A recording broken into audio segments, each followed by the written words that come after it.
May oras, labod Kapampangan. Mikita na naman.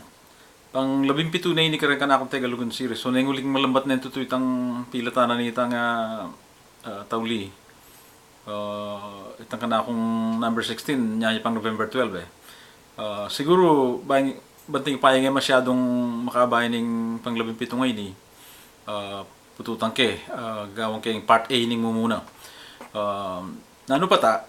Ining part A, ating kong buring i-apsi kaya kayo nga dombage. Ing mo muna, din Kapampangan dialects. Patse, kisa sabihin tala rin mga ilaw nga mano, paki ganakata mo, ing Kapampangan, nakalya dialects. Ing Sasmuan, ing Guagua, Santa Rita, San Fernando, Candaba, may ilwala dialects din. Nya, at luto la rin nga manong may palaris, sapong may laparis, parugang, parulang, kamamalu, kamulalu, tima, ligo, tiniti, pirito, derang, ningnang, para-pareho la burisabyan, dapat aliwala spelling, aliwalang mano yan eh. Pero pareho la burisabyan. Ing maliyari ta uling kapamilita na pinitang may ilwala rin kaya katamang dialects. Okay? May itong pamburi ko sabihin kaya kayo,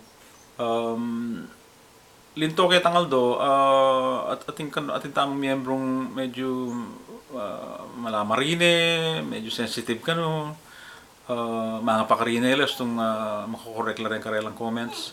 Ta sana makanya na kapanamdaman. Uling at yutagan kayong grupo ngayon para manigaral, para mas makabaluta mo ka rin mas manayo na pa mga Pampangan. Kaya nga ako pang maralas kong itatalabo.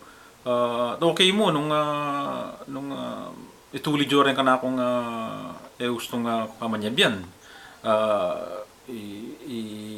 Di yop-yop, ang po di lui, panira akong kukorek. May mima ko, aligo.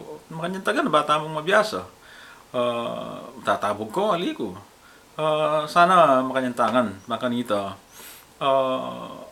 Lalo tamang mabiyasa kayong mas manayo na pa mga Pampangan. Okay? So, ini na pa mo, ining part A na ning kana akong Tagalugan series number 17. Detang kana akong Tagalugan na yaman, putang magyakit ang part B. Okay? Takala salamat. Luwid tamo nga, may Pampangan tamo. Takala salamat.